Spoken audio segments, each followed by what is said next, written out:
The meaning of art is simply missing. A foundation for art appreciation should have been a part of education. It might not be the major part if the person is looking for a career, but it should have been encouraged. And at the present time, the Massachusetts Institute of Technology is functioning with humanity courses. It is setting in appreciation courses for fields entirely apart from science, because the scientist who has nothing else will end up by being a bad scientist. He is becoming too narrow, he is becoming too unscientific in his way of advancing his own scientific knowledge. So we find people with no appreciation of anything and proud of it. They are glad to have everybody know that they have only one interest in life. They feel that this is a sign that they are serious, dedicated individuals with every intention of getting ahead. Usually, instead of accomplishing their end, they develop serious ailments involving especially mental, nervous, and cardiac ailments. The human being was meant to be a universal creature. The human being was intended to be able to express all forms of skills and knowledge. And just as there are 50 or more major professions in which man functions at the present time, so all of these professions are within himself. The potential to appreciate, to understand, to sympathize, to realize, all these things are parts of knowledge. But we are neglecting these parts in the desperate effort to become opulent in a materialistic civilization. Now we have the problem then of the money. The individual with the education that he now has goes on, he becomes expert in his field, he may become an Einstein, or he may become a great financier. But I think it's rather interesting to remember that Einstein also played the violin, which was quite a little ways from his scientific interest. But it was an indication that he did have some type of artistic expression, something to break up the tremendous intensity of mathematics, which might otherwise have prevented him from ever being a constructive member of society. He had to have this type of progress. Andrew Carnegie once said that every man should live rich and die poor. He should dispose of everything that he has as he gets older, seeing that all of his possessions become part of a community asset. And for this reason he created libraries. He also created the Carnegie Institute and many other charitable, philanthropic, and educational institutions. It was his sincere opinion that every man should die penniless. Otherwise, his life is a failure. And of course, the most terrible mistake he can make is to die rich and leave it to his children. But everywhere in life, there are things to be done. You will find also that many autocorrectives creep in. On occasion, we find cases where powerful financiers have also become great patrons of culture. Example here in our own community was Huntington, a businessman up to the neck, but also a person with a basic appreciation of values or beauty, who was determined to leave something behind that would be of value to the society to which he belonged. Now, we can't all do these things, but we can all so live that we make diversified contributions to the well-being of each other. We can not only help individuals to be practical, we can help them to be kind. We not only can help the individual to be devout and to have a good religion, but we can teach him to respect the religion of other people and find joy in the spirit of religion rather than in its letter. One of the things we have learned lately is in the problem of the missionary field. The missionary field has two great programs at the present time, one of which is valid and the other is doubtful. The valid program is that the power of the missionary field to assist the survival of underprivileged people and to take care of the physical needs as far as possible of the victims of political tyranny. But if the missionary field limits itself to the point that those it helps must accept its theology, then we may be in worse condition than we realize. Because most of the people to whom the missionaries go have had or do have a basic religion which is morally and ethically similar to their own. The problem is to help these people to have the chance to live their faiths, because by so doing it becomes unnecessary for us to completely rebuild a religion from the ground up.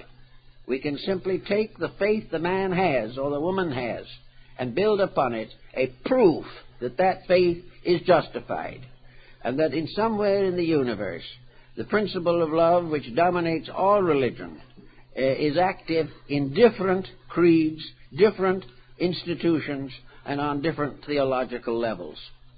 It is very important to get this broadness into things. Now, on the other hand, broadness without some form of mentation to support it very often can become very sloppy. I know one man who has been trying for years to be broad-minded enough to accept certain, we might say, post-impressionistic art. He has never really been able to love some of the peculiar drawings and so forth which cause certain experts to go into ecstasy. It looks pretty terrible to him. Now he is faced in a problem. Is he right? Is it an atrocity? Or is he simply unable to understand something that is strangely and fantastically beautiful but does not look that way to him? The answer in all probability is that if it doesn't appear right for him, it isn't his. It isn't the thing that he can do. There's no reason why he should force himself to enjoy something that is not enjoyable simply because it is popular, or because it has a few highly technical critics supporting it. Therefore, the person must have within himself enough mental courage, mental determination, to decide for himself what is good and what is not good. And he should not permit popular opinion to destroy his own sense of values.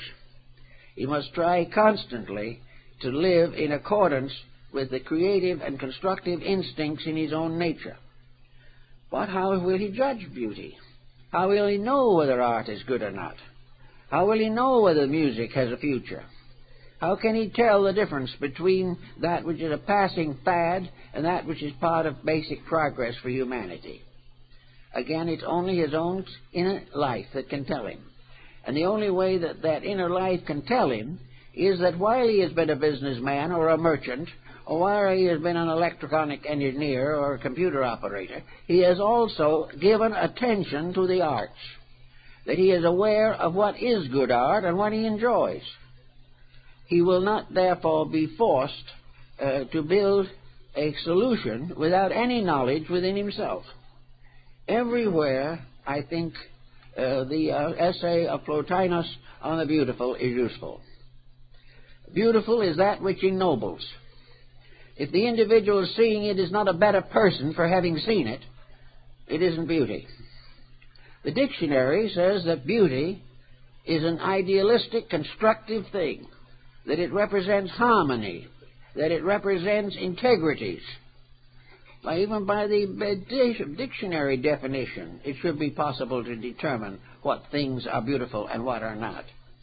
But that which is repulsive to the inner life of the person is not for him.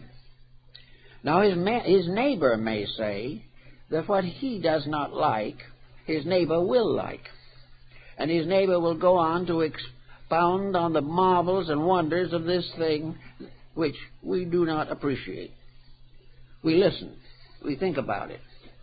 We try to see if there's some value in it that we've overlooked. Then we consider the person whose opinion we have just heard. On what does he base his opinion?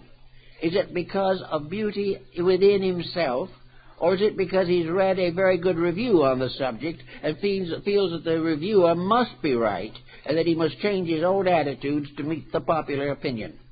If it's this last, he's wrong. We have the right to judge all of these factors, but to judge them, we have to have acquaintance with them. We have to use some of the side time that we are now largely wasting trying to find out the values we need for daily living. We're not going to get them by the processes now popularly used. We're just going to get worse and worse and worse. In order, therefore, to really make something out of the problem, we have to realize that integrities are moral, emotional, mental, physical, that the individual who is living by a poor code is also endangering his health and depriving his mind of the proper incentives for growth. We must try, then, to find out how to really educate the mind. Well, according to Lord Bacon, there are three instruments of knowledge. One is tradition, one is experience, and one is experimentation. Now, a lot of people today are denying the validity of tradition. They say that if it's old, it's no good. This is entirely wrong, and much as to say that a person over 60 is worthless. Tradition is valuable. Tradition is the only way in which we can take advantage of the world's knowledge and not be forced to live from the beginning of it with each generation. We will realize that these faults and these virtues are still functioning within ourselves, just as surely as they did in the age of Pericles. Tradition, therefore, tells us a little about how a life should be lived. It tells us whom we respect. After several thousands of years, who do we remember out of the past? For whom do we have gratitude and appreciation? Whom do we regard as universal benefactors? And we will generally find that we will honor those most who gave us the greatest internal securities, who gave us the greatest dreams, the most beautiful and wonderful hopes and aspirations, and also who gave us codes which have lived and still continue to exert a powerful force, and that these codes are not obsolete. And when we say the code is no good, we really mean the people haven't lived it. It is not the belief that is wrong, it's the person who fails to use that belief. And if a generation turns away from traditional knowledge and gets into difficulties, this does not mean that traditional knowledge is wrong. Nothing that is true is wrong. Nothing that is useful truly to the unfoldment of the human being can be rejected. The second point of the problem is experience. It was said not long ago by one individual that when you are working with a stubborn person, do not try to convert him, or leave him alone, and let his own mistakes convert him. You can't talk him into doing something he doesn't intend to do. Let him do it. If he's wrong, he's going to find out himself, and nothing can prevent it. So experience is the continuous application of convictions to conduct. It is the continuing effort of the individual to find out the best ways of doing things. Experience tells him what he can do. Experience will tell the doctor how to teach a patient better manners and better ethics. Experience will teach the mother how to give greater discipline and proper leadership to her children. Gradually, experience tells us how to stay well, how to stay happy, and how to remain useful throughout the entire span of existence. Only experience. And when our conduct does not produce an experience effect that is commendable, then the time has come to give it more consideration. And all experience teaches us that the wiser and better and more intelligent we are, the greater our chances of security. Experience also teaches us that many fabled beliefs and many ideas that have been popular will not work. Experience is always the final proof of the pudding. which is the eating. Experience is the problem that comes to us every day, and it was for this reason that Pythagoras made such emphasis upon the importance and the integrity of watching the consequences of daily experience.